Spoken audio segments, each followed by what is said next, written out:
souhaite travailler, développer l'entrepreneuriat social au plus haut niveau de l'État, puisque c'est rattaché au service du Premier ministre, et on a souvent vu M. Cameron prendre position ou intervenir sur ce sujet-là. Voilà, qu'est-ce qui vous motive dans ce thème de l'entrepreneuriat social? Thanks, Tariq, and thank you for inviting me here today. It's been a great pleasure to hear the comments and to see such an incredible turnout of people talking about social entrepreneurship and the impact it can have. I mean, what strikes me listening to the comments just now is that there are common challenges, there are common opportunities, challenges of accessing finance, of opening up procurement, of better education and skills, but critically also a common challenge in making sure government plays its role. You asked why Prime Minister Cameron has placed social enterprise at the heart of his agenda. He often says, and some of you may have heard him say this, he often says that reducing the deficit, reducing public spending is something he feels he has to do, but building a bigger society and supporting social enterprises is what he wants to do.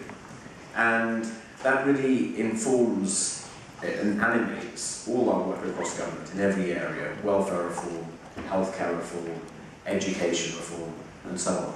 And the reason that social enterprises are at the heart is for the reasons that these people have been saying just now.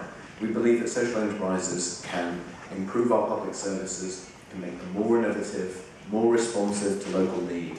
And our agenda, I was saying to Tariq yesterday, that in a sense our agenda is in some ways quite a French agenda. We want to try and push down power. We want to have stronger local governments, strong mayors across the country.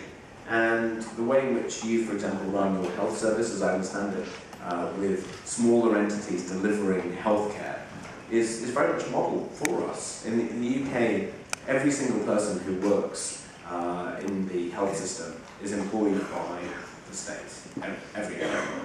And we want to move away from that model to one where social enterprises are playing the key role in delivering public services on the ground, because we think that kind of local innovation is the right way to keep pace with people's changing expectations in the digital age. We're used to having services on demand, we're used to being able to play a big role and have a bigger say in how the world around us is shaped. And we think that public services need to keep pace, we think that government needs to keep pace, and social enterprises really are at the heart of that. Merci pour cette première réponse. L'approche anglaise, elle suscite de l'intérêt en France depuis plusieurs années maintenant. Beaucoup de gens s'y intéressent et ils trouvent ça passionnant. Elle suscite aussi des questionnements et des débats, et on ne peut pas résister à l'opportunité de vous poser cette question. Pour certains, l'approche de la Big Society anglaise est une façon finalement de justifier ou d'accompagner un désengagement de l'État ou une réduction des financements publics. Comment vous réagissez par rapport à cette critique ou à cette vision, et comment elle est prise en compte au niveau anglais? Absolutely. Well, perhaps if I very quickly just say some of the things we're trying to do to support social enterprises, and then touch on this question of spending reductions. The main thing we're doing, as you'd expect, is to try and open up public services to social enterprises. That means new procurement contracts for the delivery of public services going to social enterprises. That brings with it all kinds of challenges to do with the bureaucracy and burden around procurement contracts, the capacity of social enterprises to bid. And in fact, we created a new £100 million fund, so a €100 million fund, to support social enterprises to bid for contracts, because it requires legal expertise, financial expertise, and so on. We know it won't happen necessarily automatically. We're also doing other things to try and support finance. We've created an entity called Big Society Capital, which has £400 million of government money and £200 million of money from the banks that is used as to try and stimulate investment, social investment in social enterprises.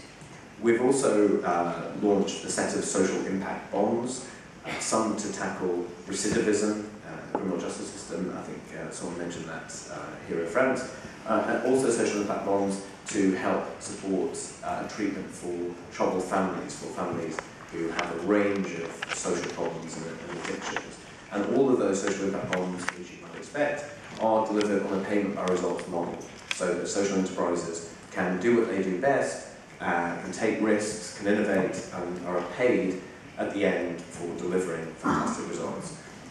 So a whole range of measures, from opening up procurement and supporting finance. One other measure which I think is very important, some people have mentioned mutuals and cooperatives.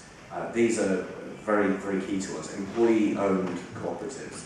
And we've put a lot of money on the table to help public sector employees start their own cooperative. So you're a nurse, you work in a planning department or local authority, we are helping you start your own cooperative and run your own business, delivering public services. A very specific type of social enterprise, but one we think that could be very empowering. Just to very briefly then answer Tariq's question about spending cuts. Clearly, Britain, like other countries across Europe, having to implement austerity and spending reductions. We really see social enterprises as being key in that challenge, because fundamentally, if we're going to continue to improve public services in the face of an ageing population and changing demographics, the only thing we can do is to innovate. The only thing we can do is to try and get more for less. That is what we want. It's what we see happen in the private sector year after year after year. It's not something we tended to see in the public sector, where in the UK at least, public sector productivity has fallen year after year over the past decade. And so, as Prime Minister Cameron says, social enterprises are what we'd support whether the going was good or not. Whether we had to reduce spending or not, we would be opening up public services to social enterprises. But the fact that we have to reduce spending, I think, makes it even more important that we open up services to social enterprises and allow that local innovation, bottom-up innovation to take hold, because as the McKinsey slides show, you really can do more for less if you back social enterprises.